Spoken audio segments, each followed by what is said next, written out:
ప్రభువులో మనం పాలు పొందవనుపు దేవుని వాక్యంలో నుండి ఆదికాండం తీసుకుందాము.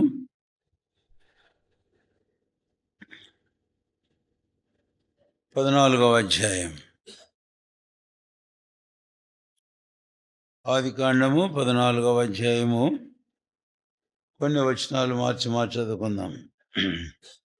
షీనారు రాజైన అమ్రాపెలు, ఎల్లాసరు రాజైన అరియోకు, ఏలాము రాజైన కదర్లో యోమేరు, గోయిల రాజైన తిదాలు అను వారి దినములలో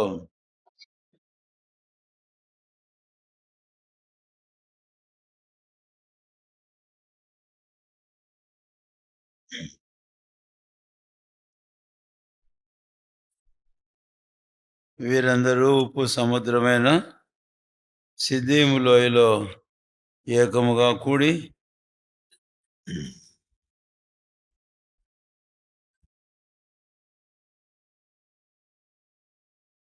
14వ సంవత్సరమున కదర్లయోమేరును అతనితో కూడా ఉన్న రాజుల్లో వచ్చి అస్తారోతు కర్నాయిములో, రెఫాయిలను హాములో, బూజీలను షావే, కిరిత్యాము మైదానంలో, ఏమీలను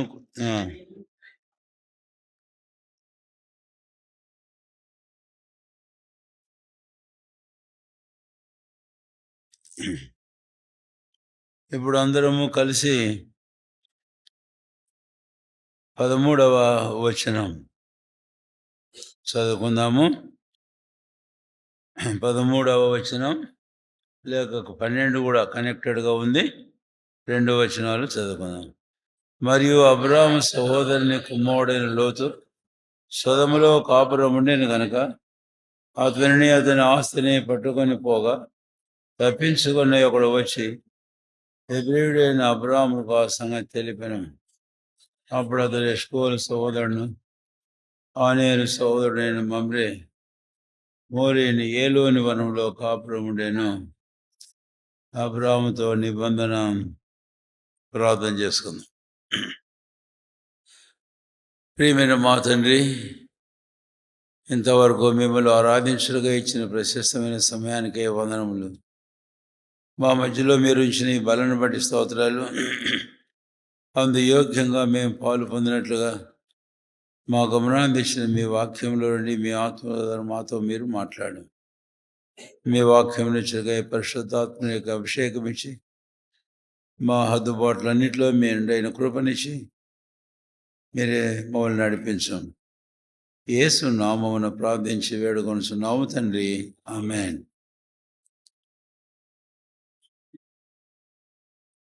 14వ అధ్యాయంలో అబ్రామును గూర్చి మళ్ళీ కొన్ని తలంపులు మనం చూడబోతాము. మొదటి వచనాలలో యుద్ధం ఒకటి జరిగినట్లుగా మనం చూస్తాం. సరే, అలాగ క్రిందకు మనం వచ్చిన తర్వాత ఈ యుద్ధంలో యుద్ధ సమాచారం అబ్రామును వద్దకు వచ్చింది అని, అందుకే మనం కనెక్టెడ్ అని పై వచనం కూడా చదివాం. అప్పుడు 13వ వచనంలో అబ్రామును గురించి చేయబడిన సంబోధన మన మొదటి తలంపు. ఏమని సంబోధించాడు? హెబ్రీయుడైన అబ్రామునకు, హెబ్రీయుడైన అబ్రామునకు అనే మాట. కనుక అబ్రాము హెబ్రీయుడు. ఈ విషయాన్ని మనం ముందు అధ్యాయాల్లో మనం ధ్యానం చేశాము, మీకు గుర్తుండాలి. అది మనం ఆదికాండం 10వ అధ్యాయం ధ్యానం చేసేటప్పుడు 21వ వచనంలో ఏబేరు అనే విషయాన్ని గురించి మనం చదివాం. ఈ ఏబేరు హెబ్రీయులకు మూల పురుషుడు అని చెప్పాలి. అక్కడ ఎబేర్ అనేది మనం చూస్తాం. అయితే ఇప్పుడు అబ్రాము దగ్గరకు వచ్చేటప్పటికి హెబ్రీయుడు అని. ఆ రోజు ఎబేరుని గురించి మనం ధ్యానం చేసేటప్పుడు దాని అర్థాన్ని మనం చెప్పుకున్నాం, దాటిపోవువాడు అని. అప్పుడు కొన్ని తలంపులు చూసి మనం ఆరాధన చేశాం, మీకు గుర్తుండి ఉండాలి. అయితే ఇప్పుడు హెబ్రీయుడైన అబ్రాహాం దగ్గరకు వస్తే, హెబ్రీయుడైన అబ్రాహాం, అబ్రాహాం ది హెబ్రూ అని. హెబ్రీయుడు అని అంటే మీనింగ్, అర్థం ఏంటంటే వాండరర్ అని అర్థం. వాండరర్ వాండరర్ అనే మాట మనం ఇంతకుముందు ఆదికాండం 4వ అధ్యాయంలో చూస్తాం. కయ్యను తర్వాత ఆదాము వారు వెళ్ళగొట్టబడిన తర్వాత వారి సంగతి ఏంటో. కానీ ఇక్కడ ఆ వాండరర్ కాదు ఇది. అందుకనే తెలుగులో ఈ మాట నేను వాడుతున్నాను.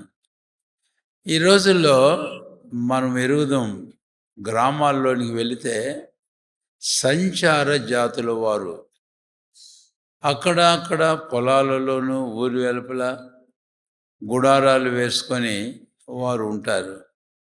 1 నెల ఉంటారు, 2 నెలలు ఉంటారో, 6 నెలలు ఉంటారో, తర్వాత మనం వెళ్ళి చూస్తే వారు అక్కడ ఉండరు.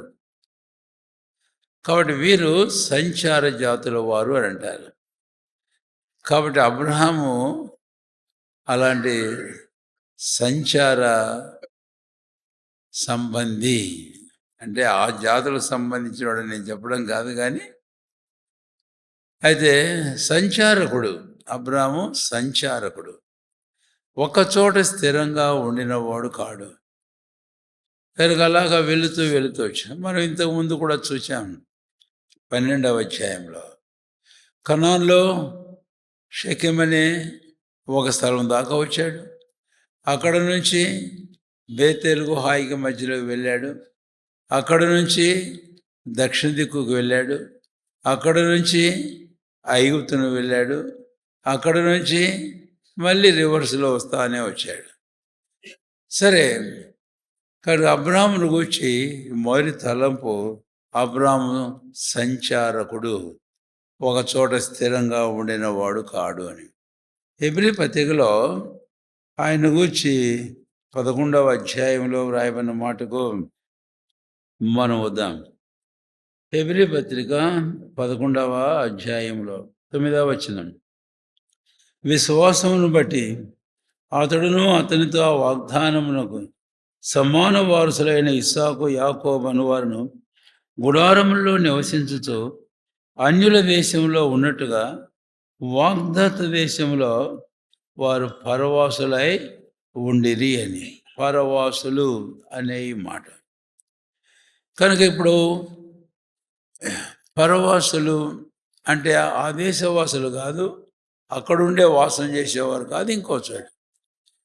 అందుకని ఇప్పుడు ఒక పదం దేవుని వాక్యమికలో మనం వాడితే, ఈ హెబ్రీ పత్రిక 11వ అధ్యాయం ప్రకారం వాడితే, హెబ్రీయుడు అని అన్నప్పుడు సంచారకుడు అని చెప్పుకున్నాం. అయితే సోజర్నర్ అనే మాట మనకి ఇంకా చక్కగా బాగుంటుంది. సోజర్నర్ అంటే యాత్రికుడు.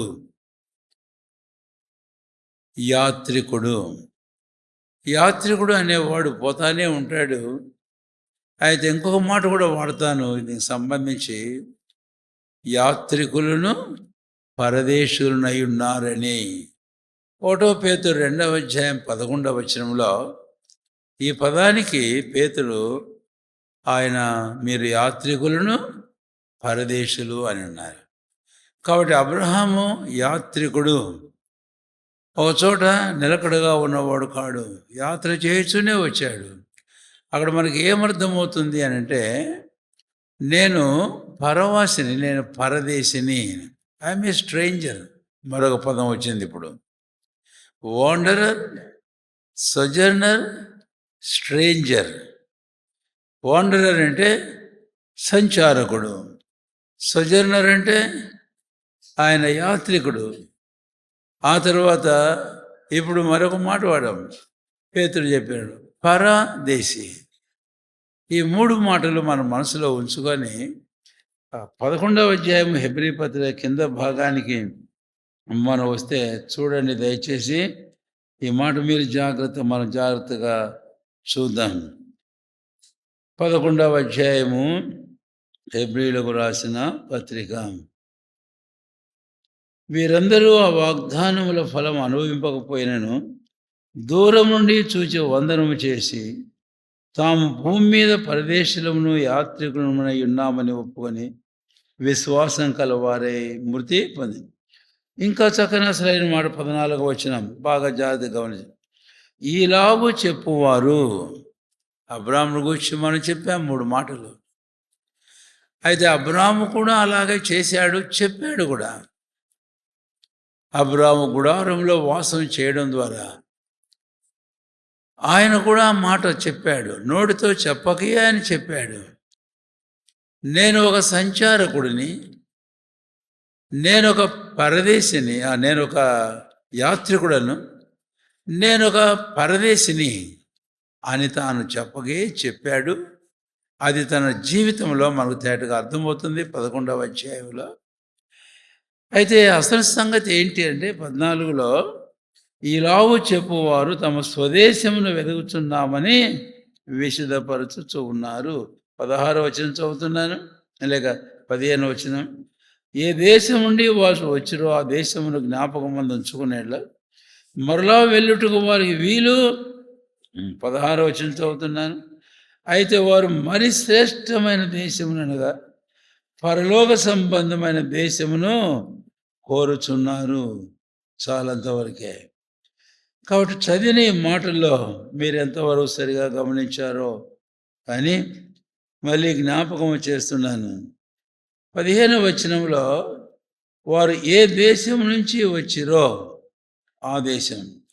16వ వచనంలో చెబుతున్నాను, అయితే వారు మరి శ్రేష్టమైన దేశం అనగా పరలోక సంబంధమైన దేశమును వెదుకుచూ ఉన్నారు, కోరుచూ ఉన్నారు అని.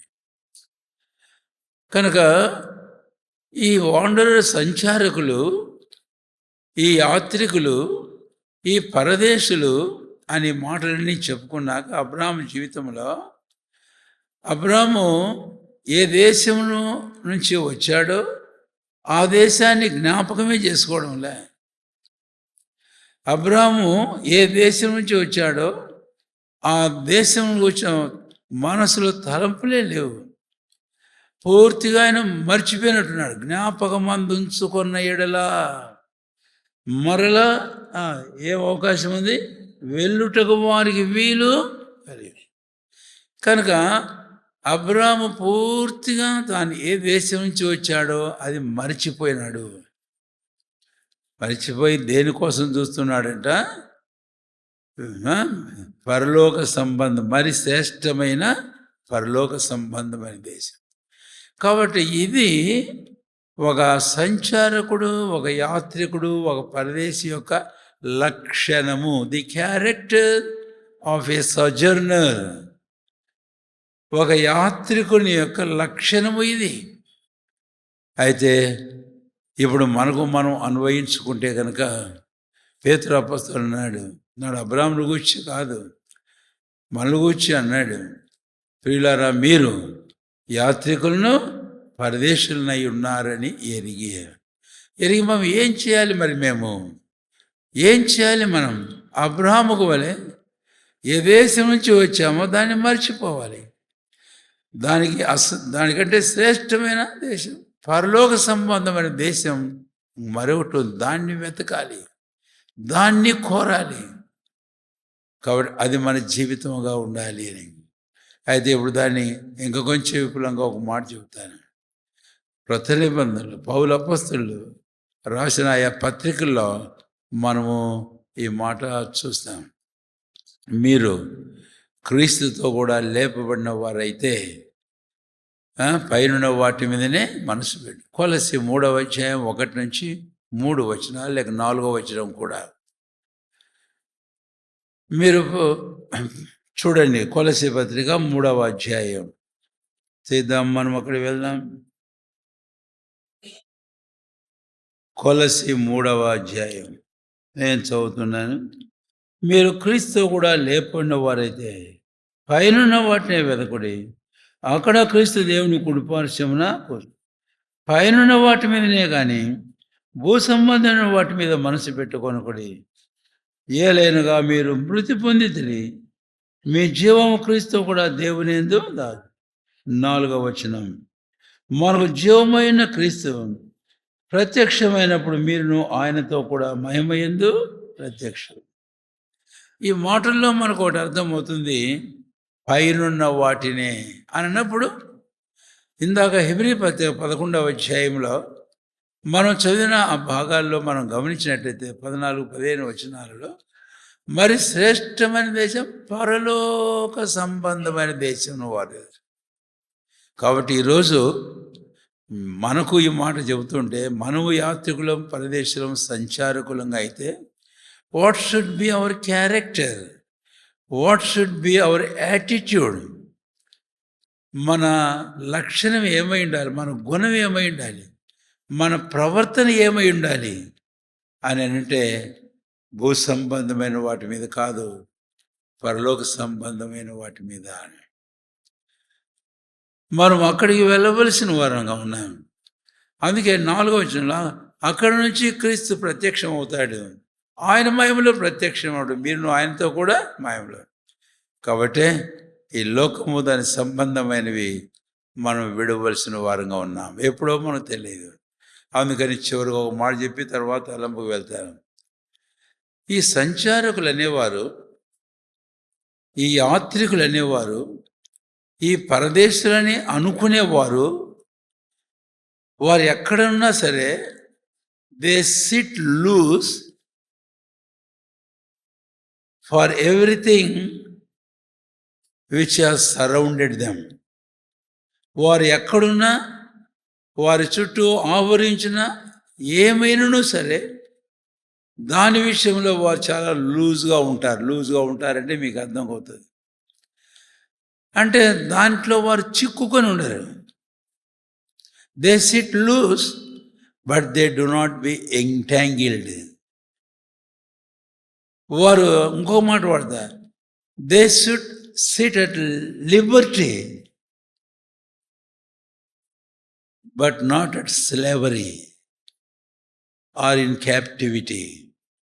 వారంతా స్వతంత్రులుగా ఉంటారు, వారు దాసత్వంలో లేక చెరలో ఉన్నట్టుగా మాత్రం ఉండరు. ఈరోజు ఇది మన జీవితమై ఉండాలి. కాదనం, ప్రభు మనకు అనేకములు ఇచ్చాడు. లోకంలో మనం నివాసం చేస్తున్నాం, ఇల్లు వాకిళ్ళు ఉన్నాయి, ఉద్యోగాలు ఉన్నాయి, వ్యవసాయం ఉంది, పనులు ఉన్నాయి, వ్యాపారాలు ఉన్నాయి, అనేకమైన బాధ్యతలు ఉన్నాయి. ఇవన్నీ ప్రభు ఇచ్చాయి, ఇవన్నీ మనకు అవసరమే. All these things are needful to us. But what should be our attitude towards all such things? అలాంటి వాటి అన్నిటి విషయంలో మనం వైఖరి ఏమై ఉండాలి? అలాంటి వాడి చేత మనం ఏమాత్రం చిక్కుబడి ఉండకూడదు. ఇది ఒక సంచారకుని లక్షణం, ఒక యాత్రికుని లక్షణం, ఒక పరదేశి యొక్క లక్షణం. ఆ ప్రకారం మన జీవితంలో ఉన్నామా అనేది ప్రశ్నించుకోవాలి. ఒకవేళ సులభంగా అర్థం కావడానికి ఒక సాదృశ్యం చెప్తే బాగుంటుందేమో. మన ప్రభు అయిన యేసుక్రీస్తు వారు మనలో ప్రార్థన చేశాడు, తండ్రి నీవు నాకు అనుగ్రహించిన వారు నేను లోక సంబంధిని కానట్టు వారు కూడా ఎవరు కాదు. కానీ మళ్ళీ ఇంకో మాట అంటాడేమని, ఏమన్నాడు? నీవు నాకు అనుగ్రహించిన వారు లోకములో ఉన్నారు, లోకంలో దుష్టుల నుంచి వారిని కాపాడు. 2 మాటలు. లోకంలో ఉన్నాం, అయితే మనం ఎవరం కాదు, లోక సంబంధులం కాదు. సాదృశ్యం ఏంటి అంటే, సముద్రంలో పడవ ఉంటుంది, ఓడ ఉంటుంది. అది ఓడ సముద్రంలోనే ఉంటుంది. చేసినప్పటి నుంచి అది పూర్తిగా పాడైపోయేంత వరకు ఎక్కడ ఉంటుంది? ఓడ సముద్రంలో ఉంటుంది. అయితే ఏ రోజైనా సముద్రం దాంట్లోకి రాదు. ఏ రోజైనా సముద్రం దాంట్లోకి వస్తే దాని ప్రయాణం అంతటితో ఆగిపోయినట్టే, అది మునిగిపోవడమే. అది ఇంకేమాత్రం ప్రయాణం చేయడానికి పనికిరాదు, ప్రయాణం చేయదిక. నా జీవితాలు అలాంటివే. ఈరోజు మనం ఇలాంటి వారంగా ఈ లోకంలో ఉన్నాం కాదనం, ప్రభు మనం పిలిచేంత వరకు. అయితే లోకము, భూమి దాని సంబంధమైనవి, అవి ఏవి కూడా మనలో రాకూడదు. అవి మన జీవితాలను భారంతో నింపకూడదు. అవి మనల్ని ముంచేవిగా ఉండకూడదు. అవి మనకు బరువుగా మన జీవితంలో ఉండకూడదు. అందుకే నేను మాటన్నా, sit loose, sit at liberty. చివరిగా వాక్యం జ్ఞాపం చేస్తాను. హెబ్రీ పత్రిక 12వ అధ్యాయం మొదటి 2 వచనాలు మనకందరికీ బాగానే పరిచయం. ఇంత గొప్ప సాక్షి సమూహం మేఘమలిమల ఆవరించినందున మనము కూడా చాలా చక్కగా విన్నాము. ప్రతి భారమును సులువుగా చెక్కులు పెట్టి పాపమును విడిచిపెట్టి విశ్వాసమును కర్తయు దాన్ని కొనసాగించువాడు యేసు వైపు చూచు మన ఎదుట ఉంచబడిన పందెపు రంగములో ఆవిడ మనం సంచారకులం పోవాలి, మనం యాత్రికులం పోవాలి, మనం పరదేశులం ముందుకే పరిగెత్తాలి. ఆ దేశం మనం వెతుకుతూ మరి శ్రేష్టమైన దాన్ని కోరుతూ పోవాలి. అందుకు ఏం చేయాలి అనేది మనం చూస్తే, ఒకటి, లేయింగ్ అసైడ్ ఎవ్రీ బర్డన్, ప్రతి భారమును ప్రక్కకు తీసినట్టేసారు. అంతేకాదు సులువుగా చిక్కులు పెట్టుండే, ఇంకేమని ఇరుకులు పెట్టేది, చిక్కులు పెట్టేది, పట్టుకునేది, వల వేసి ఊరిలో ఉంచుకునే ఉన్నాయి. ఈ భారాన్ని మనం పక్కకు నెట్టకపోతే we cannot journey, we cannot proceed further. ఒకవేళ ఈ చిక్కులనే మన జీవితంలో ఉంటే స్వాతంత్రం ఉండదు, ముందుకు పోలేం. అందుకనే వీటిని మనం ప్రక్కకు నెడదాం. అది అబ్రహాం యొక్క జీవితం. తన జీవితంలో అబ్రహాం చాలా ఐశ్వర్యవంతుడు, విస్తారమైన ఆస్తిపాస్తులు ఉన్నాయి. అబ్రహాము సర్వ సమృద్ధి తనకుంది, చాలా ధనవంతుడైన మనిషే. అయినా సరే nothing has held him back from journeying. అంటే అది ఏది కూడా అబ్రహాము తన యాత్ర చేసే విషయంలో మరి శ్రేష్టమైనది, పరలోక సంబంధమైనది వెతికి ఆ ప్రకారం ముందుకు సాగే విషయంలో అబ్రహాముని ఏది వెనక్కి లాగి ఉంచలేదు, ఏది వెనక్కి లాగలేదు. అబ్రహాముని ఏది చిక్కుల్లో పెట్టలేదు. అదండి ఒక సంచారకుని జీవితం, ఒక యాత్రికుని జీవితం, ఒక పరదేశి యొక్క జీవితం. ప్రియులారా, మీరును యాత్రికులను పరదేశులను ఉన్నారు. ఈ మధ్యాహ్నం ఈ మాట మనకు అనుభవించుకుందాం, అర్థం చేసుకున్నారని అనుకుంటున్నాను. ఈ లోకము దాని సంబంధం వద్దని ప్రభు ఎక్కడ చెప్పలేదు. కానీ అయితే అలాంటి వాటి విషయంలో మన వైఖరి ఎలా ఉండాలి? ఎవరంగా? ఇలాంటి యాత్రికులంగా, పరదేశులంగా. 2వ తలంపుకు మనం వెళ్దాం. అందుకని అబ్రాహామును గురించి అబ్రహాం ది హీబ్రూ అనే మాట మొదటిదిగా మనం చూసాం. ఆదికాండం 2 దయచేసి ఆదికాండం 14వ అధ్యాయం. ఇక్కడ మరొక తలంపు మనం చూస్తే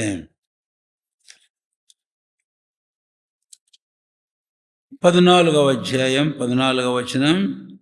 ఒకసారి మనం ఇందాక 12, 13 చదివాం. ఇప్పుడు 14 చదువుతున్నాను నేను, మీరు చూడండి. అబ్రాము తన తమ్ముడు చెరపట్టబడినని విని తన ఇంట పుట్టి అలవరచబడిన 318 వెంట పెట్టుకొని దాను మట్టుకు ఆ రాజులను అబ్రాము తన తమ్ముడు చెరపట్టబడినని ఏం చేశాడంటే అండి, విన్నాడు అనే మాట మనము చూస్తాం. అబ్రాము తన తమ్ముడు చెరపట్టబడినని విన్నాడు.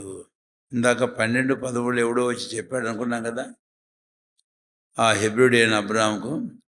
అయితే ఎప్పుడైతే తన తమ్ముడు తమ్ముడు అని వ్రాయబడిందిడా, అయితే వాస్తవంగా ఇక్కడ అబ్రాముకు కొడుకు అవుతాడు లోతు. తన 3 కొడుకులైతే అబ్రాము తర్వాత హారాను, తర్వాత నాహోరు, ముగ్గురు కొడుకులైతే ఆ ఒకనికి జన్మించాడు ఈ లోతు. కనుక అబ్రాహాం వచ్చేటప్పుడు తన సోదరుని కుమారుడైన లోతును కూడా వెంట పెట్టుకొని వచ్చాడు. కానీ ఇక్కడ ఎందుకు బ్రదర్ అని వాడాడు అనేది మనం వస్తాం తర్వాత. బట్ ప్రభు తన వాక్యంలో వాడిన ప్రతి పదం, ఆయా సందర్భాల్లో వాడిన పదాలు చాలా ప్రాముఖ్యమైనవి, వెరీ మచ్ మీనింగ్ఫుల్. బైబిల్ తప్పు కాదు. సోదరుని కుమారుని పట్టుకొని ఇక్కడ బైబిల్లో అబ్రాహాం తమ్ముడని రాస్తాడేంటి? నీకు అర్థం కాదు కాబట్టి కొన్నిసార్లు అలాంటి ప్రశ్నలు రావచ్చేమో, మనం అర్థం చేసుకుందాం. సరే, 14వ వచనంలో విన్నాడు. ఏమని విన్నాడు? తన తమ్ముడు చెరపట్టబడినని విన్నాడు. తమ్ముడు చెరపట్టబడినని విని అంతటితో ఊరకుండలే. అదే నేను చెప్పాలి అని కోరుతున్నాను. కాబట్టి విన్నాడు కానీ విని ఊరకుండలే. ఇప్పుడు చూడండి వీళ్ళిద్దరిని గురించి ఒక్కసారి మనం ధ్యానం చేస్తూ వచ్చాం చాలా. కాబట్టి Abraham was in a very secured place. Abraham చాలా సురక్షితమైన స్థితిలో, స్థలంలో ఉన్నాడు. అబ్రహాం చాలా నెమ్మదిగా, ప్రశాంతంగా ఉన్నాడు. అబ్రహాము తన చుట్టూ ఉన్నటువంటి వారితో చక్కని నిబంధనలో ఉన్నాడు. Abraham was at peace, reconciliation with people who are surrounding and among whom Abraham was dwelling. అట్లా ఉన్నాడు అబ్రహాం. కాబట్టి లోతు విషయానికి మనం వస్తే, మనం చెప్పుకున్నా వచ్చాము అంతకుముందు. ఆయన అబ్రహామును విడిచిపెట్టాడు ఒకటి. ఆ తర్వాత కనుచూపుతో చూసి సొదొమ గొమొర్రాల ప్రాంతాలు అక్కడికి పోయినాడు.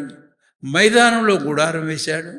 తర్వాత మళ్ళీ సొదొమలో గుడారం వేశాడు. తర్వాత సొదొమ గౌనేదో కూర్చున్నాడు. తర్వాత సొదొమ వారితో కుమార్తెలకు బియ్యం పొందినట్లుగా కూడా మనం చూస్తాం. లాస్ట్ టైం వర్తమానం చూసాం. The degeneration in the life of lot. లోతు జీవితంలో తాను దిగిపోయిన, పతనమునకు దిగిపోయినటువంటి తన క్రమేణా అనేది ఒకటి మనం చూసాం. ఆల్ ఆఫ్ సడన్ కాదు, స్టెప్ బై స్టెప్. కాబట్టి ఏ విశ్వాసి అయినా తన క్రైస్తవ జీవితంలో పడిపోవడము అని అంటే ఇది ఆల్ ఆఫ్ సడన్గా జరిగేటటువంటిది కాదు. ఇది చాలా గ్రాడ్యువల్గా జరిగేది. ముందేమో చాలా చిన్నదిగా స్వల్ప, దాని గురించి మళ్ళీ నేను ఎక్కువ చెప్పడం సరిగాదేమో, చెప్పుకున్నాం ఆల్రెడీ. కాబట్టి our degeneration in our spiritual life starts with a very slow minute మెజర్లో ప్రారంభమవుతుంది. కానీ దినాలు గడిచే కొద్ది, అందుకనే gradual degeneration of lots spiritual life. లోతు యొక్క ఆధ్యాత్మికమైన జీవితం క్రమేణా పతనావస్థకి ఎలాగా పోయింది అనేది సంగతి. కాబట్టి ఇప్పుడు లోతు చాలా ప్రమాదకరమైన పరిస్థితిలో ఉన్నాడు. ఎవరి మధ్య ఉన్నాడో మనకు తెలుసు. దుష్టులైన వారితో, పాపులైన వారితో, దేవుని దృష్టికి ద్రోహులైన వారితో, అలాంటి వారి మధ్య ఉన్నాడు. కాబట్టి he was not in safety. Last time మనం 19లో కూడా చూసాం. లాస్ట్ సండే మన 19వ అధ్యాయానికి వచ్చాం. తాను కోరుకున్నాడు, అంత దూరం నేను వెళ్ళలేనయ్యా, నేను ఈ సోయర్ దగ్గర ఉంది, అక్కడికి వెళ్తానన్నాడు. సరే, దేవుడు అన్నాడు, పోరా బాబు అక్కడికి పో అని చెప్పేసి అని పర్మిషన్ ఇచ్చాడంతే. పర్మిషనే కానీ, బట్ ఇది దేవుని యొక్క పరిపూర్ణ చిత్తం కాదు. పర్మిషన్ వేరే, పరిపూర్ణ చిత్తం వేరే. అందుకే దీనికి ఈ పదం వాడతా, పర్ఫెక్ట్ విల్, పర్మిషన్ విల్. పరిపూర్ణమైన దేవుని పరిపూర్ణమైన చిత్తం, దేవుని అనుమతి చిత్తం. పర్మిషన్ ఇచ్చాడంతే, but it is not perfect will of God. సరే, అక్కడికి వెళ్ళిన తర్వాత నెమ్మదిగా ఉన్నాడా? అదే మనం పోయినసారి చెప్పుకున్నాం. సోయరులో ఆయన ఏం చేస్తున్నాడట? భయపడతా ఉన్నాడట. కాపురం భయపడుతూ కాపురం చేస్తున్నాడు. చూసాం కదండి మనం ఇక్కడ 19వ అధ్యాయంలో. అంటే మళ్ళీ ఆ మాటలు చెప్పకూడదు అనుకొని పోతున్నాం. 30 వచనం, లోతు సోయర్లో నివసించుటకు ఏమైనాడు? భయపడ్డాడు. కాబట్టి lot was in safety place, in secured place, సురక్షితమైన స్థలంలో సురక్షితమైన ప్రజల మధ్య తానే మాత్రం లేడు. కాబట్టి హీ వాజ్ ఇన్ డేంజర్. సరే, ఈ ఇద్దరిని కూర్చి వారి స్థలాలు కూర్చి మనం చెప్పుకున్న తర్వాత ఆఖరికి అల్టిమేట్గా లోతును వారు చెరగా తీసాం. యుద్ధం ఒకటి జరిగింది, వారు చెరపట్టారు.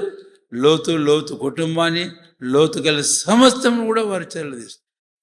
చాలా విచారకరమైన విషయమే కాదను. అయితే ప్రాముఖ్యమైన తలంపు, రెండవ తలంపు ఏంటి? అక్కడికి మనం వస్తున్నాం. లోతు సంగతి తన తమ్ముడు చెరపట్టబడిన విని లోతు మాత్రం సురక్షితంగా ఉండొచ్చు నెమ్మదిగా. పోనీలే, నాకెందుకు, వాడు పోయినాడు, నన్ను వదిలిపెట్టేసేసి పోయినాడు కదా, ఇంకా వాని జోలి మనకెందుకు, సరేలేరా వాడు చెరపట్టబడితే నాకేమి అని చెప్పేసి అబ్రాహాము అనుకోలేదండి. That is a very important second thought from our study today. ఈ దినం మన ధ్యానంలో అదే ప్రాముఖ్యమైన తలంపు అని.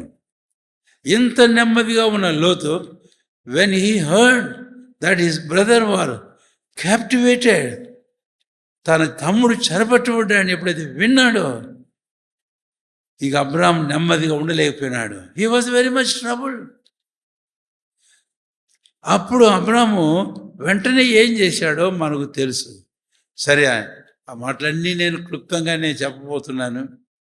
అబ్రాహాము తన తమ్ముడైన లోతును ఏం చేశాడంటే అండి, తర్వాత ఆయన విడిపించాడు అనే మాట చూస్తాం. రండి క్రిందకు మనం వస్తే కనుక 16వ వచనం అండి.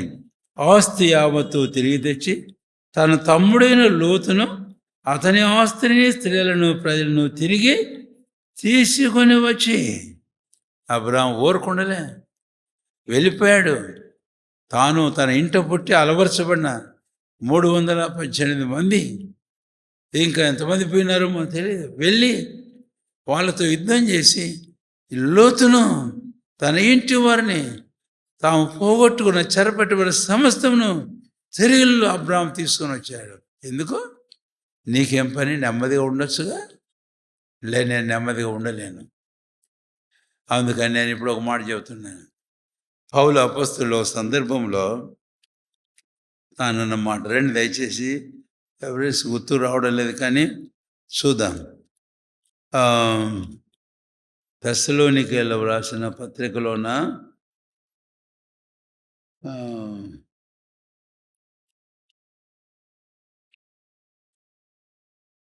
లేక కొరింథీ పత్రికలోన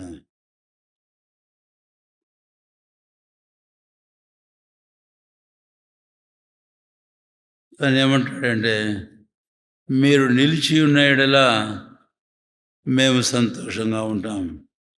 మీరెవరైనా ఇలాగ అయిపోతే మేము ఏమాత్రం నెమ్మదిగా ఉండలేము.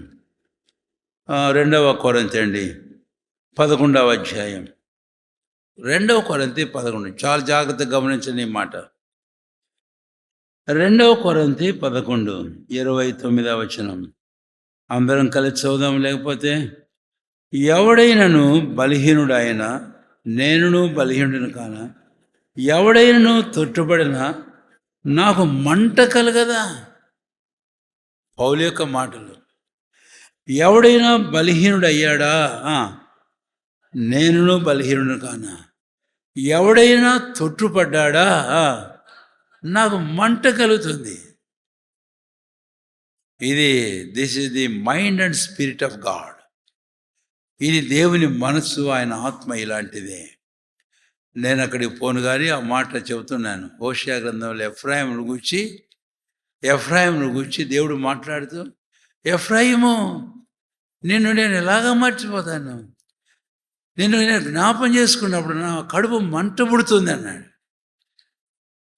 అంటే ఒక వ్యక్తి బలహీనుడు అయినప్పుడు, ఒక తోటివాడు ఇది అయినప్పుడు, తన తోటివాడి యొక్క వైఖరి ఎలాగుందో ఇక్కడ అబ్రాహాము జీవితంలో మనం చూస్తాం. ఈరోజు మనం ఎలాగ ఉన్నాము, అదే రెండవ తలం. పోతే పోతారులే, రాకపోతే ఏమనిలే, పతనమైతే నాకేమిలే, వాడు చెడిపోతే నేను ఎందుకు వాని గురించి ఆలోచించాలి, లేక నాకేమి అన్నాడు ఒకడైతే. దేవుడు అడిగితే అంతే, ఇంత డీటెయిల్గా అడగలేదు. కానీ ఎవడు వాడు?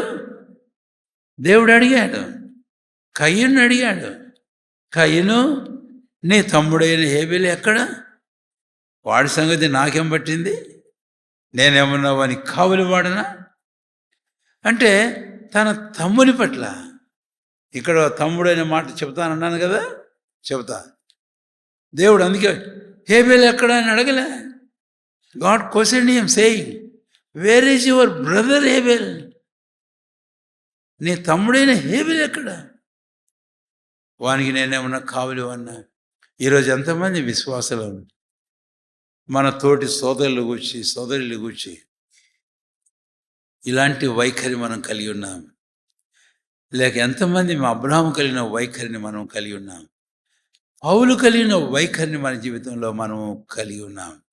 ఇదే మనం ప్రశ్నించుకోవాల్సిన ప్రాముఖ్యమైనటువంటి విషయం. ఇంత నెమ్మదిగా ఉన్నోడు ఊరకుండకుండా పెద్దలకు సామెత చెబుతుంటారు. ఏం సామెత చెబుతారు? పరిగెత్తి పాలు తాగేదానికంటే నిలబడి నీళ్లు తాగితే మంచిది. ఈయనకెందుకు చెప్పు. ఇంకొకటి కూడా చెబుతుంటారు, అది కూడా వాడుతుంటారు చాలాసార్లు. మనం వాడేటి, అందుకే నేను చెబుతున్నా. వాడెట్టయితే ఉంది, నాకెందుకు, ఉడతకెందుకు ఊర్లో పెత్తనం. కాబట్టి వాడు ఏమన్నా పోనీ, నేను మాత్రం ఈ కొమ్మ మీదనే ఉంటా, నెమ్మదిగా ఉంటా. కాదే, అబ్రాహాము అలాగా లేడు.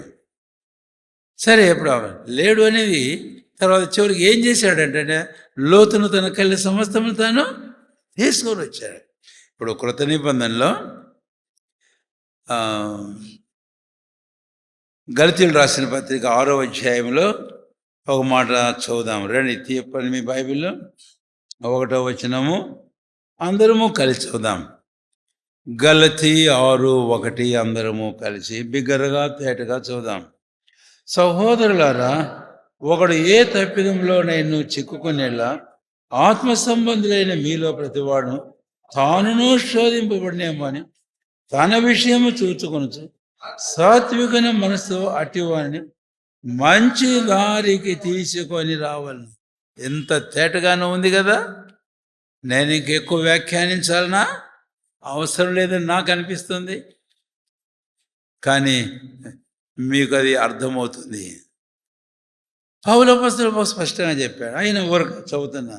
సహోదరులో ఒకడు ఏ తప్పిదంలో అయినా, ఒకడు తప్పిదంలో చిక్కుకున్నాడు, కాబట్టి వాడు శరీర సంబంధం. లోతును గురించి మనం మాట్లాడుకొని చెప్పాం. Lot was a righteous person. He had received the witness that Lot is righteous. But yet, Lot was a carnal man. నీతిమంతుడు అయినప్పటికీ లోతు శరీర సంబంధి అని మనం చెప్పుకున్నాం గత వర్తమానాల్లో. కాబట్టి ఇప్పుడు ఆత్మ సంబంధి అయిన వాడు ఇలాంటి శరీర సంబంధి అయిన బలహీనుడైన సహోదరి విషయంలో ఏం చెయ్యాలి అనే విషయానికి చూస్తే, సాత్వికమైన మనస్సుతో అట్టివానిని మంచి దారికి, అది అబ్రాహాము చేసిన పని. అది ఈరోజు మనం ఏం చేస్తున్నాం మరి? కొన్నిసార్లు తప్పులు పట్టడం మనకు బాగా అలవాటు.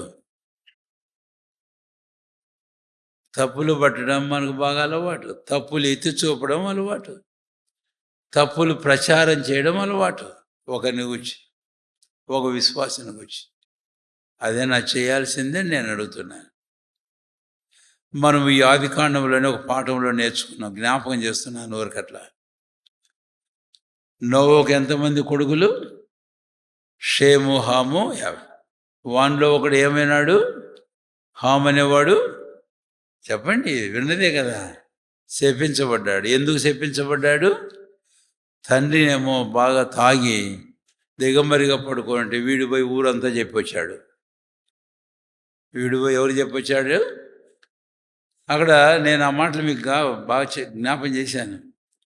He went out side and spoke. ఇంట్లో కాదు. పెద్దలేమో ఒక సామెత చెప్పారు, సంసారం గుట్టు రోగము రట్టు అని. సంసారము గుట్టు రోగము రట్టు. అయితే వీడు ఈ గుట్టంతా పోయి బయట చెప్పాడు. అలాగే చెప్పేవాళ్ళం చాలామంది. అది కాదు మనం చేయాల్సింది. మన ప్రభు ఏం చేశాడు? ఎఫెసీ పత్రిక 5వ అధ్యాయం 25, 26, 27 వచనాలకు వస్తే, ఆయన సంఘమును ప్రేమించి, నేను కొన్ని మాటలే వాడుతున్నాను పూర్తిగా కాకుండా, మచ్చ మడత డాగు కలంకం అట్టిది మరి ఏదేనూ లేకుండా దాన్ని తన మహిమల సంఘముగా నిలబెట్టుకుని వాక్యమైన ఉదక స్నానం చేసి దాన్ని ఆయన పవిత్రపరిచి పరిశుద్ధపరచుటకై దాని కొరకు తాను అప్పగించుకున్నాడు. ఇది ప్రభువైన క్రీస్తు. This is the mind and spirit of Christ. మనం ఎలాగుండాలి మరి? అబ్రాహాము అలాగున్నాడు. మిగిలిన ఆ హాము యొక్క ఇద్దరు అన్నదమ్ములు, యాపెతు తర్వాత షేము, వాళ్ళు ఎట్టున్నారు? ఆ సంగతి ఎప్పుడైతే విన్నారో ఒక వస్త్రం తీసుకొని వెనక్కి వెళ్ళి తండ్రి దిశముల సిగ్గును కప్పారు. సరే, ఇక్కడ ఈ సందర్భాన్ని పర్టికులర్గా మనం ముగించి వెళ్ళిపోకముందు కనుక చెరపట్టబడిన మన సోదరుల విషయంలో ఏంటి? మన ప్రభువైన క్రీస్తు, నేను మళ్ళీ ఇంకెక్కువ మాట్లాడడం లేదు. రోమాపత్రిక 15వ అధ్యాయం తర్వాత 1, 2, 3 వచనాలు మీరు చూడండి. మన ప్రభు కూడా అలాగే చేశాడు. ఒకడు తాను సంతోషపరచుకోవడం కాదు, తీస్తేనే మంచిది. రోమాపత్రిక 15వ అధ్యాయం రండి దయచేసి. 15వ అధ్యాయం 1. కాగా బలవంతులమైన మనము అక్కడేమో గలతీ 6వ అధ్యాయం 1వ వచనంలో ఆత్మీయులమైన మనము, 15వ అధ్యాయం రోమపత్రిక 1లో బలవంతులమైన మనము మనల్ని మనమే సంతోషపరచుకొనక దౌర్బల్యములను భరించుటకు అబ్రాహాము అది నేను సుఖంగా ఉన్నా క్షేమంగా ఉన్నా వాడను వదిలిపెట్టిపోయినాడు అనుకొని అంతతో ఊరుకుండలే. అయితే అబ్రాహాము ఆత్మీయుడైన మనిషి, అబ్రాహాము బలవంతుడైన మనిషి, బలహీనుడైన తన తమ్ముని గూర్చి ఎంత చింత ఉందో. అదే పౌలున్నాడు, ఎవడైనా పడిపోతే వాడి విషయమే నా కడుపు మండదా, తప్పిపోతే. ఈరోజు విశ్వాసులుగా ఉండరుల పట్ల ఇలాంటి వారంగా ఉండడం అనేది ఎంతైనా అవసరం. ఇదేనా 2వ తలంపు. అయితే ఇప్పుడు తమ్ముడనే విషయం మాట్లాడుతున్నాను కదా, ఆ విషయం చెప్పి 3వ తలంపు వెళ్తారు. ఏ ఆధారం మీద అబ్రహాము ఆ సంగతి వినంగానే బయలుదేరాడు అని అంటే, ఒకే ఒక్క ఆధారం. ఏ ఆధారం అది? చెప్పరే, ఏ ఆధారం అది? ఆధారం అంటే చెరపట్టబడిన అంటారేమండి? అది చెబుతానని చాలాసార్లు చెప్పా. బ్రదర్ తమ్ముడు, సహోదరుడు. కాబట్టి ఇక్కడేమో తమ్ముడు, అక్కడేమో సహోదరుడు. గలతీ పత్రిక 6వ అధ్యాయంలో అందుకే మాట చెబుతున్నా. On what basis Abraham encouraged himself to undergo so much of tension and pressure of battle and deliver Lot. లోతును విడిపించడానికి అబ్రహాం ఎంత ఒత్తిడి, ఎంత మరి పరిస్థితుల్లో తాను బయలుదేరి వెళ్ళి ఉంటాడు. ఒక్కసారి యుద్ధం చేయడానికి పోవాలంటే అది ఈజీనా? ప్రశాంతంగా పోతారా? కాబట్టి అంత ఒత్తిడికి అబ్రహాము సిద్ధమై వెళ్ళిపోయాడు. కారణం ఏంటి అంటే, బేసింగ్ ఆన్ ది రిలేషన్షిప్ అనే మాట గుర్తుపెట్టుకోండి. Very important word. అదే దేవుడు క్వశ్చన్ చేశాడని చెప్పాను. కయ్యను హేబెల్ ఎక్కడ అంటే సరిపోయింది. అది లేదు. కయ్యను నీ తమ్ముడు హేబెల్ ఎక్కడ? God is expressing the relationship of these brothers, relationship of Cain with Abel, your brother. Basing on this relationship, we must be ready always, at any cost, to deliver our brothers and sisters, to strengthen our brothers and sisters, those who are weak. తిరిగి సమకూర్చుకోవడానికి మన సోదరులు ఎవరు వెనక్కి తీశారో వారికి. So on this, ఈ ఆధారం మీద నేను యాక్టివేట్ కావాలా. I should be activated because of this relationship with my brother and my sister. This is the very secret. ఇదే రహస్యం. సోదరులారా, ఈరోజు మనం అందరం క్రీస్తు యేసులో ఒక ఇంటి వారం, ఒక కుటుంబం, ఒక తండ్రి బిడ్డలం, ఒక రక్తం చేత సంపాదించబడిన వారం. కాబట్టి ఈ మాట చెప్పి ముందుకు వెళతాను. ఒకరినొకరం, ఒకరి తప్పులు ఒకరం, ఒకరి పొరపాట్లు ఒకరు ఎత్తి చూపుకోవడం కాదు. నేను ఎన్నోసార్లు చెప్తానన్నమాట, అది అస్సలు గొప్ప సంగతి కానే కాదు. గొప్ప సంగతి ఏంటంటే అలాంటి వారిని తిరిగి సమకూర్చుకోవడం, సంపాదించుకోవడం. అంతవరకు మన కడుపులో మంట ఉండాలి, మన హృదయం రగులుతూ ఉండాలి. నా సహోదరుడు, నా సహోదరి వారు ఎలాగుంటే నా కడుపు మండదా? అబ్రాహాము ఇంకేం మాత్రం నెమ్మదిగా ఉండలేకపోయినాడు. He took lot of trouble, lot of tension, lot of pressure of the war. A single person with his family members went to fight with 4 kings and 4 kingdoms. What a wonder. 4 రాజులు, 4 రాజ్యాలతో ఒక్కడైన అబ్రాహాము తన ఇంట పుట్టి అలవరచబడిన 310 తీసుకోకపోయినాడంటే ఎంత tension face చేసి ఉంటాడు. Take this tension, take this pressure in your life, take this burden in your life. అందుకే గలతీ 6లో 2వ వెళితే ఏం చేయాలా? భారం, మనం ఒకరిని భారం ఒకరు ఏం చేయాలంట? భరించాలి. నీవెంతో నెమ్మదిగా సురక్షితంగా ఉన్నావని చెప్పి నీ ఉన్న స్థితిలో అలా ఉంటే దేవుడు నిన్ను అడుగుపోతాడు. What happen to your brother, what happen to your sister? నీ పేరు పెట్టి అడుగుతారు, నీ పేరు పెట్టి అడుగుతారు. జాన్ నీ సహోదరుడు ఎక్కడ? జాన్ నీ సహోదరు ఎక్కడ? నీ పేరు పెట్టి అక్కడ నేను అడుగుతాడు. ఏం జవాబు చెప్తాడు? నేనేమీ వాని కావులు వాడనా అని అంటావా? లేదు, వాని విషయమే నాకు కడుపు మండుతుంది, ఎంత త్యాగమైనా చేస్తా. ఇదే 2వ తలం. ఆదికాండం 14వ అధ్యాయం. 2 దయచేసి 14వ అధ్యాయము ఆదికాండం 14వ వచనం 15వ వచనం.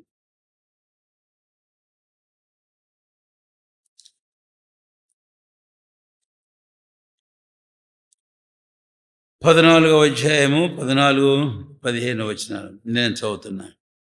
అబ్రాహాము తన తమ్ముడు చెరపట్టబడినని విని తన ఇంట పుట్టి అలవరచబడిన 312 మండగుల్ని వెంటబట్టుకొని దాను మట్టుకు ఆ రాజులను తరిమాను.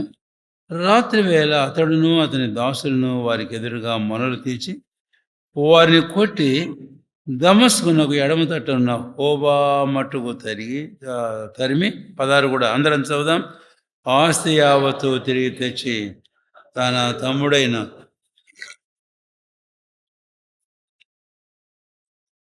కనుక ఇప్పుడు 3వ తలంపు అబ్రాహాము గురించి ఒక మాట ఇక్కడ చెబుతున్నాను.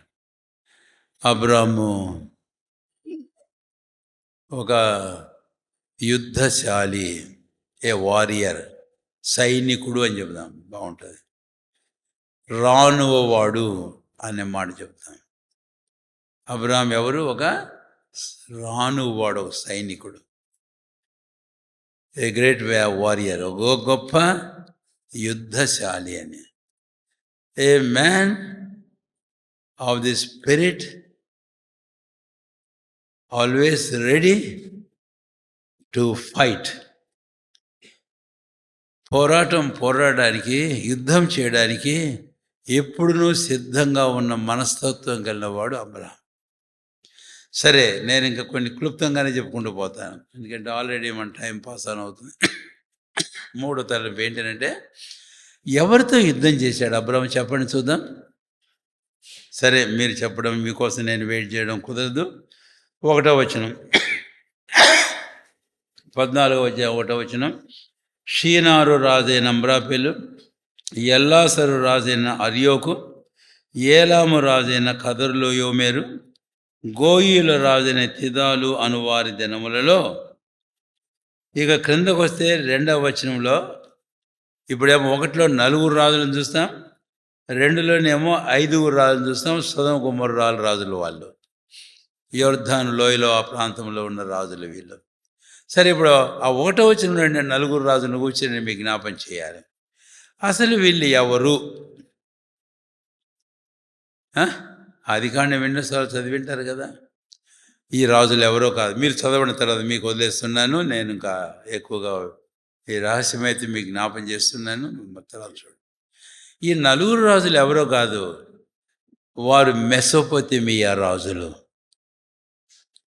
They are Mesopotamian kings. Abraham ఎక్కడి నుంచి వచ్చాడు తెలుసా? చెప్పండి, గట్టిగా సంశయిస్తున్నారు ఏంది? మహిమగల దేవుడు మన పితరుడైన అబ్రహామునకు మెసొపొతేమియాలో ప్రత్యేక.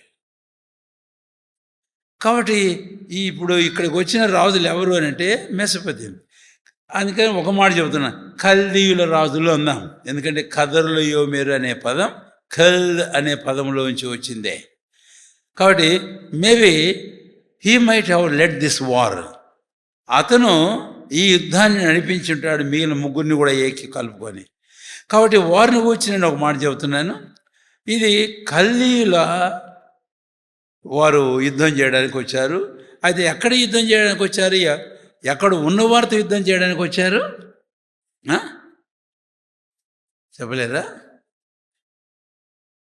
కనానులో ఉన్నవారితో యుద్ధం చేయడానికి వచ్చారు.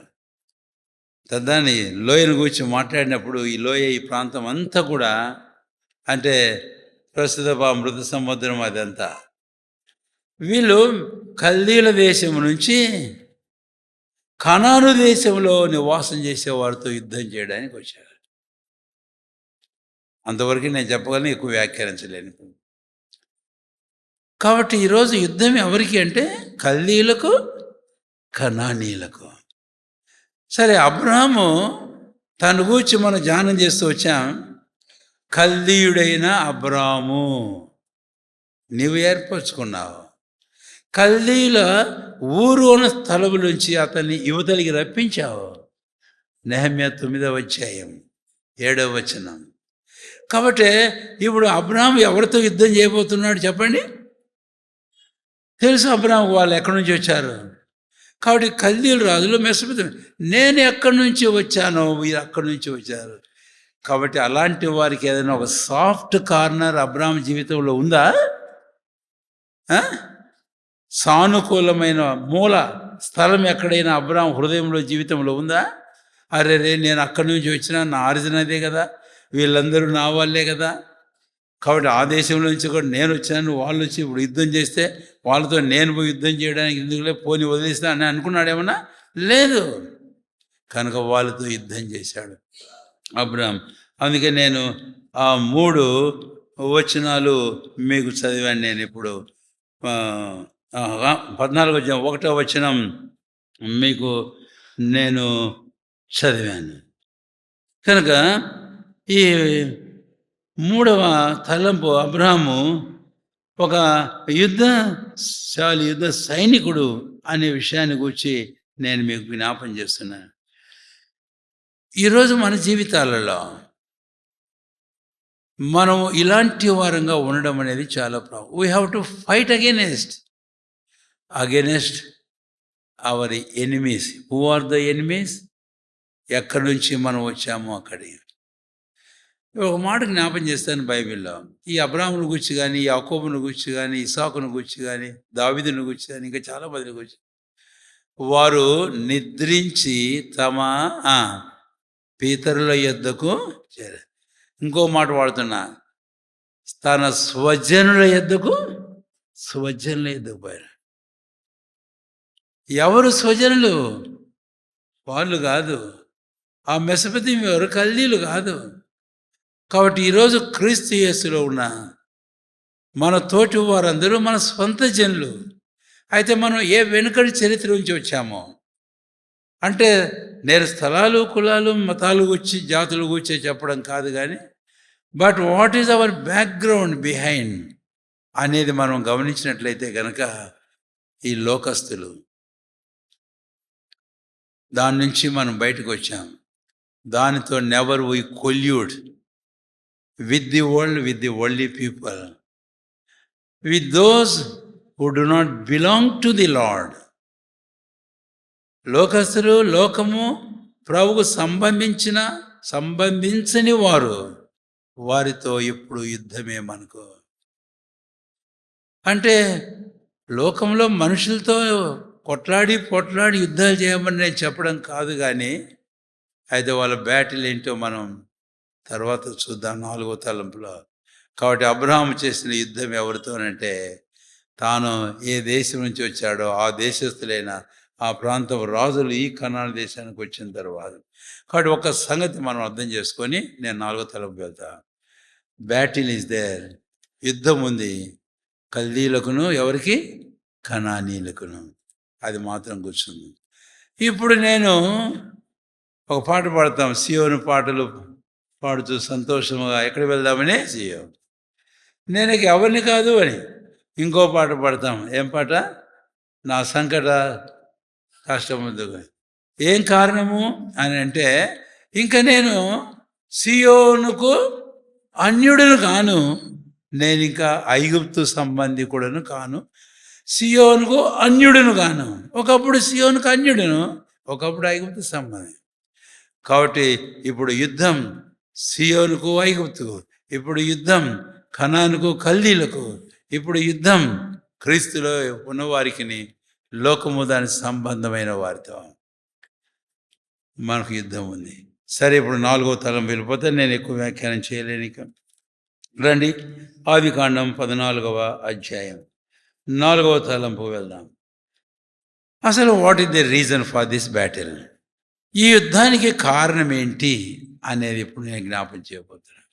14వ అధ్యాయము ఆదికాండము చూడండి దయచేసి. 3, 4 వచనాలు నేను చదువుతాను. 5వ వచనం కూడా చదువుతాను, నేను చదువుతాను, మీరు చూడండి. వీరందరూ ఉప్పు సముద్రమైన సిద్దీము లోయలో ఏకముగా కూడి 12 సంవత్సరములు కదర్లయోమెరుకు లోబడి 13వ సంవత్సరమున తిరుగుబాటు చేసిరి. 14వ సంవత్సరమున కదర్లయోమెరును అతనితో కూడా ఉన్న రాజులను వచ్చి అష్టారోతు, కర్నాయిములో, రెఫాయిలు, కాములో, బూజీలను, షావే, కిరేచ్యా మైదానంలో ఏమీలను కొట్టిరి. అంతవరకు నేను ఆపుతున్నా. ఇక్కడ 4వ వచనం గమనించండి. 12 సంవత్సరంలో కదర్లయోమెరుకు లోబడి. ఈ 5 రాజులు, సొదొమ గొమొర్రా రాజులు ఎవరికి లోబడ్డారట? కల్దీయుల రాజు అయిన కదర్లయోమెరు. అంటే అందుకే ఇందా చెప్పా, కదర్లయోమెరు నాయకత్వం వహించుంటాడని ఈ యుద్ధానికి లోబడ్డారు. కాబట్టి కదర్లయోమెరు వీళ్ళని పాలన చేస్తూ వచ్చాడు. ఆ దినాల్లో రాజులు కొన్నిసార్లు వాళ్ళ సొంత దేశాలు రాజుగా వాళ్ళ దేశం ఉన్నప్పటికీ ఇలాగా ఎవరో పడి వారి యుద్ధం చేసినప్పుడు కప్పం చెల్లించేవారు. ఇంత కప్పమని అది నియమించేవాడు. గెలిచిన రాజు ఏం చేస్తాడంటే, నాకు ఇంత కప్పం చెల్లించాలను, అది ఇది ఇవ్వాలంటే ఆ ప్రకారం కప్పం చెల్లిస్తూ కాలం గడుపుతాయి. ఈ సొదొమ గొమొర్రా రాజులు ఆ కదర్లయోమెరు అనే కల్దీయుల రాజుకు కప్పం చెల్లిస్తూ వచ్చినట్టు ఉన్నారు అనేది మనకి ఇక్కడ స్పష్టమవుతుంది. లోబడ్డారు, చెప్పింది విన్నారు, కప్పం చెల్లించారు, క్రయం చెల్లిస్తూ వచ్చారు. అయితే ఒక టైం వచ్చింది, వీళ్ళు ఏం చేశారట? చెప్పరండి, చదివి మీరు బైబిల్. ఏం చేశారు? తిరుగుబాటు చేశారు. తిరుగుబాటు చేశారు. కాబట్టి వాడేమో ఇప్పుడు యుద్ధానికి వచ్చాడు. 12 సంవత్సరాలు లోబడ్డారు. 13వ సంవత్సరం తిరుగుబాటు చేశారు. 14వ సంవత్సరం వాడు యుద్ధానికి వచ్చాడు. 12, 13, 14 3 సంవత్సరాలు. ఏం జరిగిందో అది క్లుప్తంగా చెప్పాలి. ఇప్పుడు యుద్ధానికి కారణం ఏమిటి అనేది, వాడేమో 12 సంవత్సరాలు నాకు లోబడి కప్పం చెల్లించిన దుర్మార్గులు నా కప్పం చెల్లించకుండా ఉంటారా? నా అధికారం లోబడకుండా ఉంటారా? నా లాభం పోతుంది కదా, నాకు నష్టం జరుగుతుంది కదా అనేది వాని ఆశ. వీళ్ళేమో ఇంకెంతకాలం వీడికి మనం ఇస్తూ ఉండాలి, కాబట్టి ఇచ్చే పనేలే, కాబట్టి మంది మనం కాపాడుకోవాలి, చేసుకోవాలి. అందుకని ఈ తలంపుల మధ్య యాకోబు పత్రిక 4వ అధ్యాయం 1వ వచనం ఒక మాట జ్ఞాపం చేస్తున్నాను. చదవండి ఎవరినో ఒకరు. యాకోబు 4:1. మీలో యుద్ధములను పోరాటములను దేని నుండి కలుగుతున్నవి? మీ అవయవములో పోరాడు మీ భోగేచ్ఛల నుండే కదా. ఇది ఈ ఇద్దరు, ఆ 4 రాజులకు ఈ 5 రాజులకు మధ్యలో యుద్ధం జరగడానికి కారణం ఏంటంటే, వారి అవయవంలో, వారి హృదయాలలో, వారి మనసుల్లో పోరాడి ఏంటంటే చెప్పండి, భోగేచ్ఛలు. రక్షించబడిన దేవుని ప్రజలు, మన జీవితాలు ఇది ఒక హెచ్చరిక. యాకోబు దేవుని ప్రజలేనికి వారికి రాస్తాడు. యాకోబు యేసు ప్రభువు యొక్క సొంత సోదరుడు. అంటే సొంత సోదరుడు అంటే half brother of Jacob, Jesus. యాకోబు పత్రిక ముఖ్యంగా తన ప్రజలైన యూదులకు రాశాడు, కానీ అది మనకు కూడా రాసినట్లే. కాబట్టి యుద్ధాలు ఎందుకు కలుగుతున్నాయి? పోరాటంలో మీలో, మీ మనస్సులో, శరీరంలో, హృదయాల్లో కలిగే భోగ ఇచ్చల నుంచే. అందుకని జాగ్రత్త. కాబట్టి ఇలాంటి వాటికి మనం చనిపోకపోతే యుద్ధాలే ఉంటాయి మన జీవితాలలో. కనుక వీటికి మనం స్వస్తి పలకాల్సిన అవసరం ఎంతైనా ఉంది. ఇలాంటి వాటికి మనం సిలువ వేయవలసిన అవసరం ఉంది. కాదన్నా, మనకి ఎన్ని అవసరాలు ఉన్నాయి, ఎన్నో ఇబ్బందులు ఉన్నాయి. అవును, అవన్నీ తీర్చబడాలి, మంచిదే కాదనం. అయితే ఇది పోరాడితే కాదు, పోరాటం వలన సాధించుకోలేము. ఏ పోరాటం? ఒకరితో ఒకరు. అందుకే యాకోబు చివరికి చక్కని మాట్లాడారు. మీరు యుద్ధాలు చేస్తారు, మీరు పోరాడతారు, మీరు నరహత్య చేస్తారు, మీరు దొంగిలిస్తారు, అయినా మీకు దొరకడం లేదు. ఏం కారణం? మీరు దేవునిని అడగనందున. కాబట్టి మన క్రైస్తవ జీవితంలో యుద్ధాలకు తావు లేకుండా ఉండాలి అంటే ప్రభువైన దేవుని మీద ఆధారపడి ఆయన్ను మనం అడిగి ఆయన వల్ల మన ప్రతి అవసరం తీర్చుకోవడం అనేది చాలా ప్రాముఖ్యం. అయితే ఇది దేవుని మార్గం. అయితే ఇందుకు భిన్నమైన మార్గాన్ని అవలంబిస్తాం. మన నైజం అలాంటిది. దేవుడిచ్చిన చక్కని ఏర్పాటు ఉంటుంది. ఆ ప్రకారం నేను ఏమైనా సాధించుకోవచ్చు, నా ఏ అవసరమైనా తీర్చుకోవచ్చు. ఆయన ముఖాంతిలో నా ప్రతి అవసరము తీర్చుకొని నేను తృప్తి పొందొచ్చు. కానీ ఇది కాకుండా ఇది అవలంబిస్తాం, ఎందుకంటే మనం అలాంటి నైజం కలిగిన.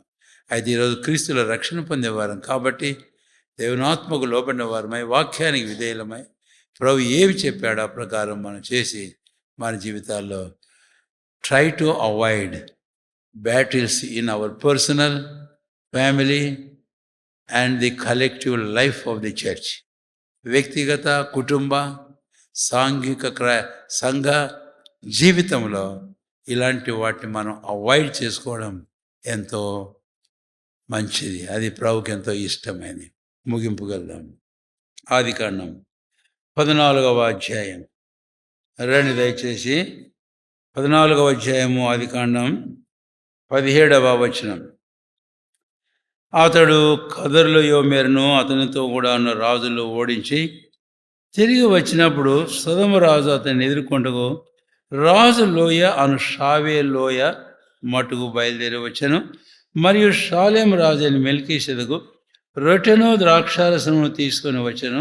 అతడు సర్వోన్నతులకు దేవునికి యాజకుడు. అప్పుడు అతడు అబ్రాహామును ఆశీర్వదించి ఆకాశమునకును భూమికి నీ సృష్టికర్త అయిన సర్వోన్నతుడైన దేవుని వలన అబ్రాము ఆశీర్వదింపబడును గాక.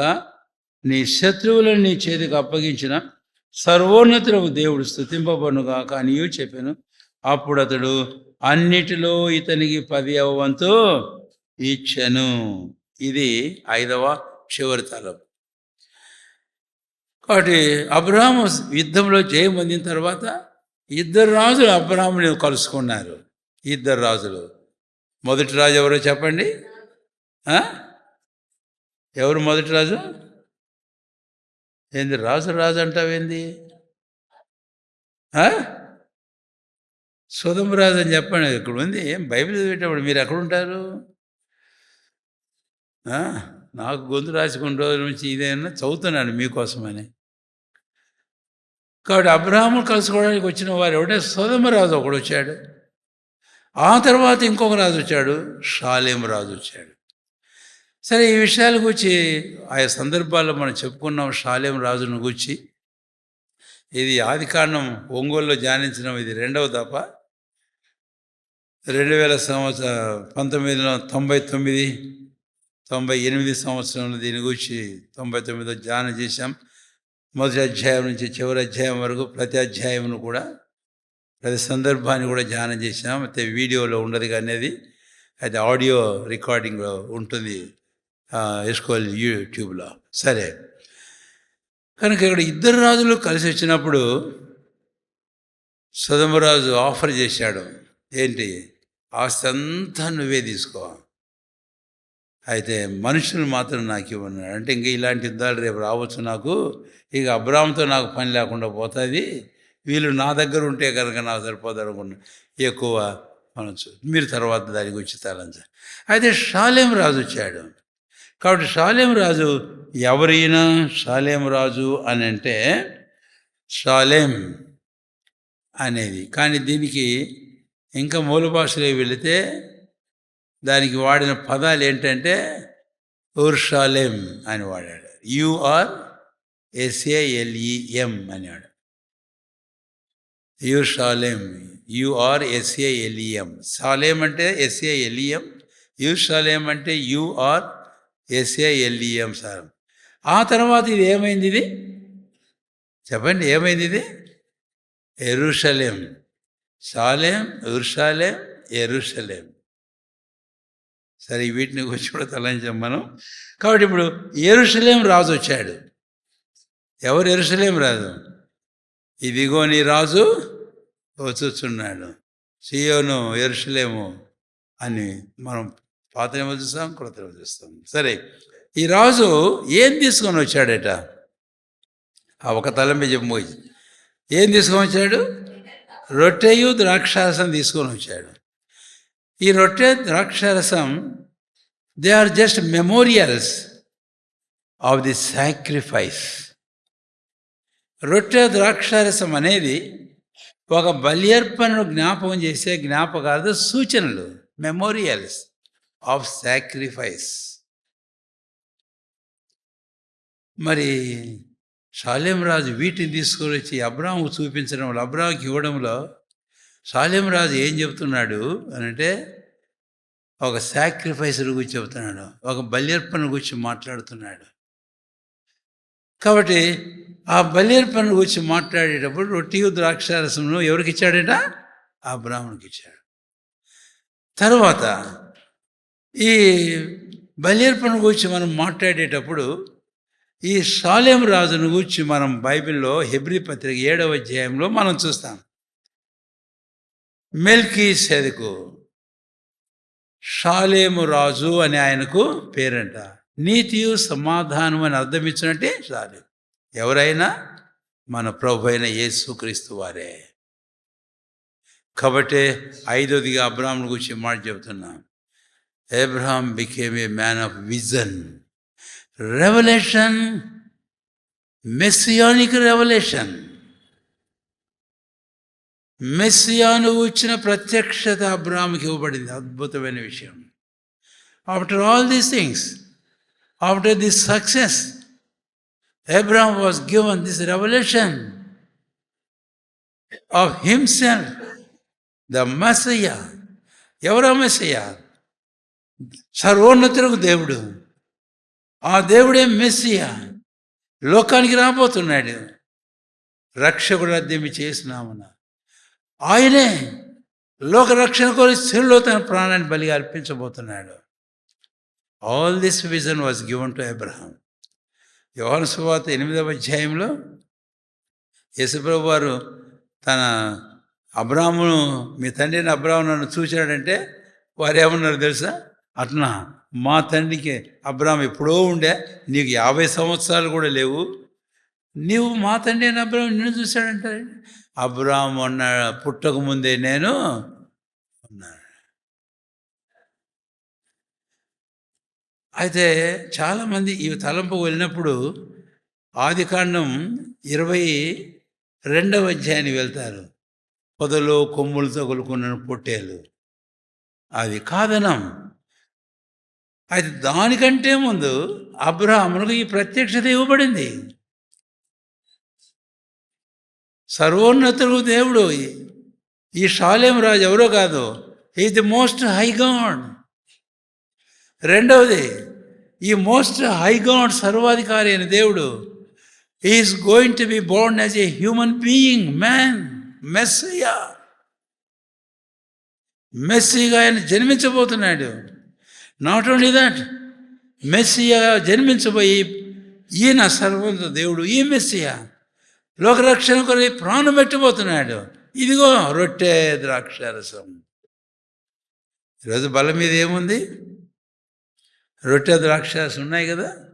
ఏం చూపిస్తున్నాయి? ఇది నా శరీరం మీ కొరకు ఏర్పడింది, ఇది నా రక్తం మీ కొరకు చెందచ్చు. నేను ఇక్కడే ఆగుతున్నాను. ఎంత అద్భుతమైన ప్రత్యక్షత అబ్రాహాముకు దేవుడు ఇచ్చాడు. అబ్రాహాం ఎలాంటి వాడో దాన్ని బట్టి అల్టిమేట్గా Abraham was made worthy to receive such a revelation of the Most High God, and revelation of the Messiah. The Most High God is going to be born as Messiah, man, and the revelation of the death, burial and resurrection of this man, King of Shalem. అలాంటి ప్రత్యక్షతల వరంగా జీవిద్దాం. ప్రార్థన చేసుకుందాం.